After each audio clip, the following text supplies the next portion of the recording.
আমার নাম সৈয়দ শফিকুল হক রিপন। আমি থিয়েটার করি, এখন আরণ্যক নাট্য দলে কাজ করছি। আমার বয়স 52।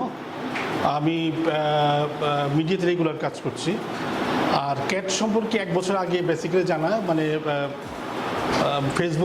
ফেসবুকের থেকে জানা। তখন আমি 1 বছর আগে 12টার দিকে ফোন করছিলাম। তো যিনি ফোন করছেন একটু বিরক্ত হয়েছে, এত রাতে ফোন করছেন।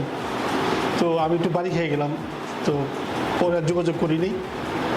তো আমার মগবাজারে আরেকটা এমন কাস্টিং কোম্পানির সাথে কথা হয়েছিল।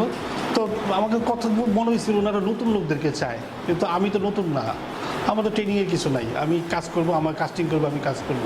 তো আমার কাছে মনে হয় ক্যাটটা মনে হয় তো ওই রকম একটা প্রতিষ্ঠান যে নতুন লোক চায়, তাদেরকে ট্রেনিং দিয়ে কাজ করবে, এই জন্য হয়তো আগ্রহ দেখাই নাই। তো মাঝখানে আরও কয়েকটা বিজ্ঞাপন দেখছি, তো ওই একটা ধারণা থেকে যে মগবাজারের ওই প্রতিষ্ঠান এটা মনে একই রকম, এইরকম মনে হওয়ার কারণে আমি আর যোগাযোগ করিনি।